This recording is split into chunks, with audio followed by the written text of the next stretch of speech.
Okay, thank you very much. So most important things are said already. The topic I'll be talking of, and it's about a tool and also our experience, which we made essentially driven by the operations in our company, where we run a lot of different storage systems, ranging from highest end enterprise applications down to supposedly simple Linux boxes running NFS or iSCSI. And well, maybe some of you share the experience we made in some places. I would like to start with a couple of examples. First thing is you run some kind of benchmark on your storage system, like Bonnie++, IO Zone, or whatever is your preference, and it shows you get a throughput like 150 megabytes per second. Okay, so you are fine probably. Afterwards, you monitor what your real application is putting through, and it maxes out at somewhere like 50 megabytes. That's only a third. So what did your benchmark tell you? Example 2. You get a vendor of some systems around, and they say, okay, our super high-end storage system delivers 40,000 IOPS no matter what. After that, you notice that in operations it's like 10% of that maximum, never more. Although your applications would like to have a bit more than that. Or third examples, you get a new storage system from any kind of vendor, and it performs excellent. You are really happy with that. Over time it fills with data, and the fuller it gets,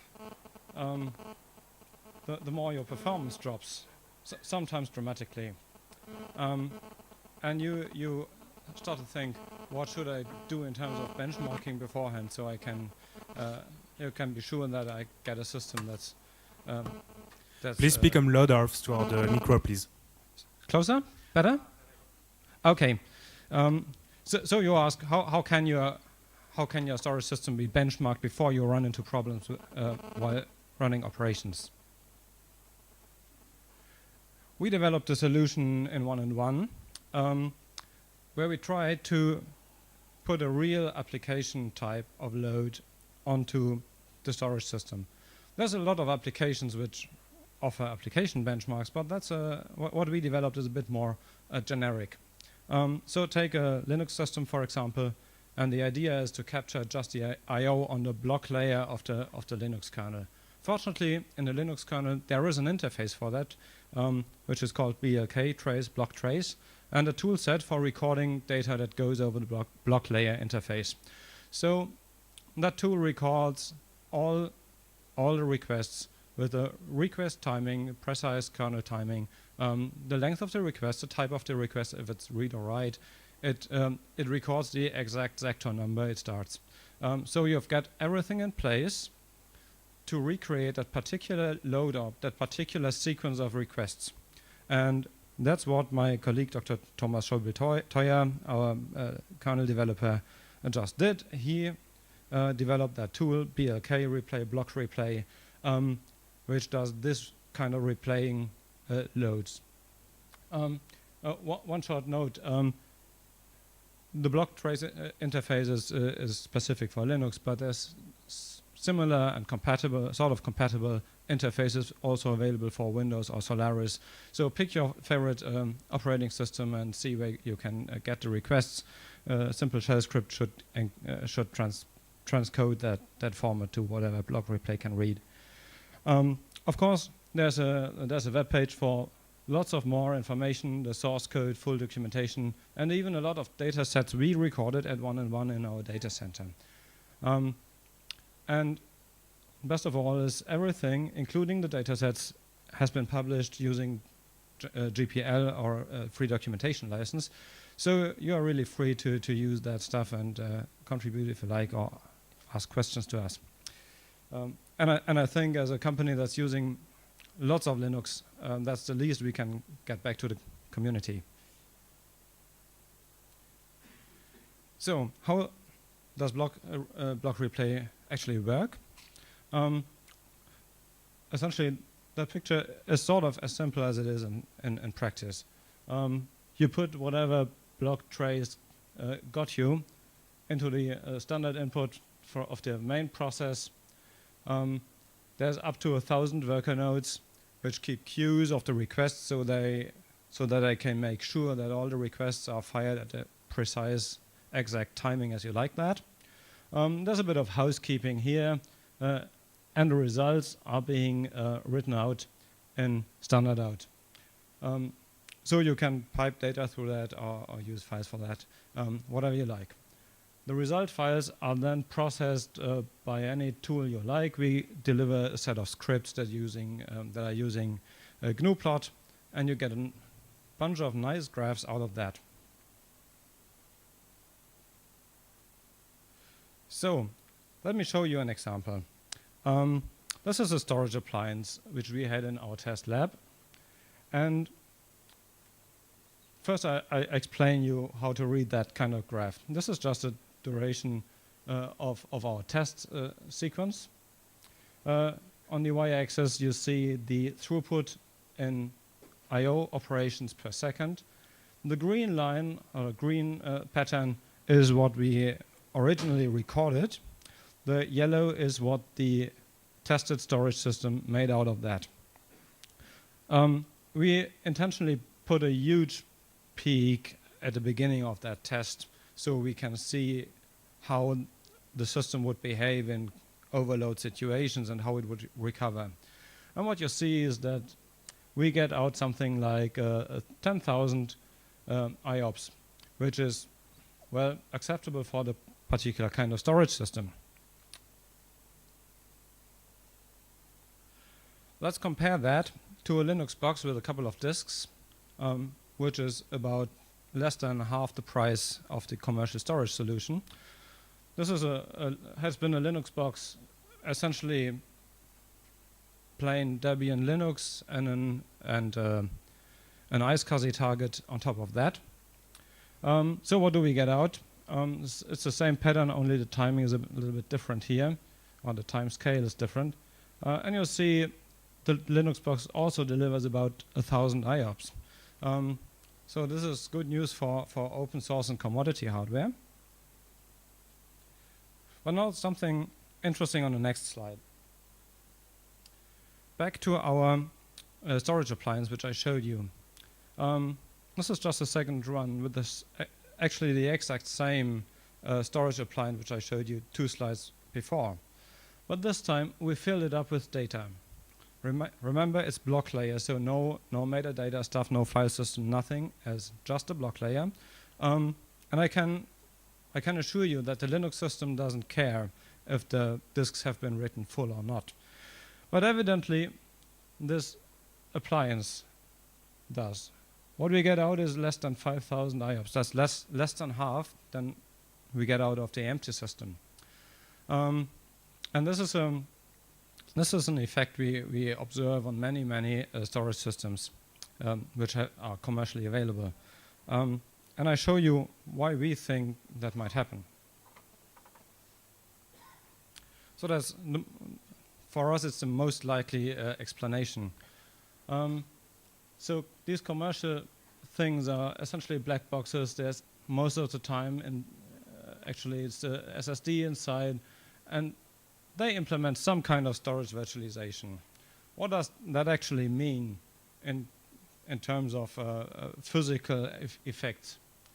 It actually translates the logical block addresses to the physical sectors on the disks. And evidently, it does some kind of reordering. And what happens is that usually benchmarks, including blkreplay usually, just touch a tiny amount of the disk space. So that's a small working set that's being handled by probably any kind of benchmark. So what these storage appliances do is, if that upper band would be the logical address space, and your benchmark touches a number of sectors randomly spread about the address space, the appliance would start reordering these in terms of physical location and put these just in the first couple of sectors of their physical disk space. So accessing that data is significantly faster than addressing the entire physical space. So that's one of the explanations that lead to that slowdown, depending if you pre-filled the entire physical address space or not. As a side remark, I may also say that commercial systems have been shown using block trace and block replay to consist evidently of a huge number of different software layers that are doing storage virtualization, that do thin provisioning, that do tiering and all that stuff. And what we learned is that every single layer of complexity in the first place costs performance. And for some working sets, for some behaviors, for some use cases, some of these layers can give you an improvement. But many of, especially the use cases we have in our company, don't gain on these layers of complexity. So these layers of complexity in a commercial box just cost performance. And this is essentially the reason why for some applications, the Linux box with nothing on top of that is the most efficient system. So let me conclude with about 1.5 minutes left on the kitchen timer. 5 minutes. Your kitchen timer shows 2 minutes left, or 1.5 or something. It's to have space for questions. But that leaves a bit of space for questions, and probably one or two of you guys have some. Okay, so what have we learned? Synthetic benchmarks like IO Zone, Bonnie, or whatever you use are not very predictive. They, of course, for some dimensions they have a predictiveness, but that's the reason why they exist. But compared to your real-world use case, they are not very predictive. And the crucial factor that we identified for benchmarking is the structure of your workload you're running actually on your productive systems. What we can do with block replay is to recreate precisely these loads, which we recorded in real life operations. So there's sort of nothing synthetic on that. And the results of replaying that on a number of test systems gives us a detailed comparison of the behavior, like graceful degradation and graceful recovery or something, some other stuff. What I can also tell you at that point is that we have a tool set which is also able to modify your real life workloads into some kind of partly synthetic workloads where you have constant request rates or rising request rates. So you can play with your loads recorded in real life. So okay, the experience we made is clearly identified. So perfect timing. Again, if that sounds interesting to you, don't hesitate to visit our website or contact me or the author of that awesome toolkit as you like. And now that opens the opportunity to ask questions. Please? Oh, thanks. Did you run the same test with the filled block device on Linux? Yes, actually we did. I didn't bring the graphs because they look right exactly by pixel the same. But we actually ran it and make sure that this is true. But by the way, on Linux you also have ways of introducing that kind of storage virtualization, like using LVM or whatever, like Ceph and a block layer on top of that. That's a huge opportunity, a huge amount of software that can do that, and we observe this kind of same effects.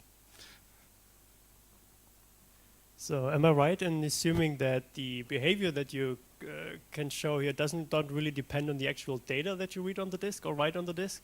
So it is enough to have the metadata and the access pattern, but you do not need to include the actual data into the dumps? That's right. Okay, so the dumps do not get like 30 terabytes big so that you can have a small set of metadata and can still recreate a workload of 30 terabyte or so. That's right. That's right. Okay. That's exactly right. We have only the metadata of the requests and not the content of the blocks. But beware. In the meantime, we have SSDs on the market that are compressing the data. So it's important to have a look at what kind of hardware you have on the bottom of that. If you have a compressing SSD somewhere in the system, you should think about preceding the data volume with some kind of random data, or where you know the compressibility.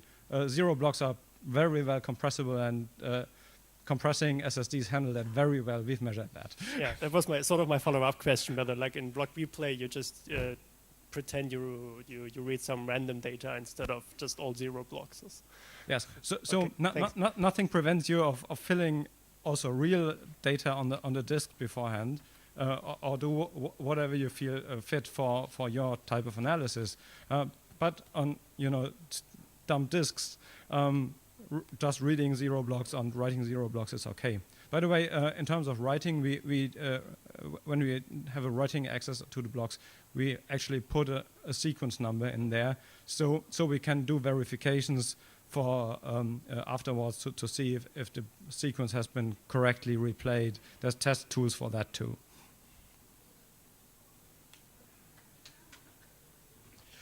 Thank you for the talk.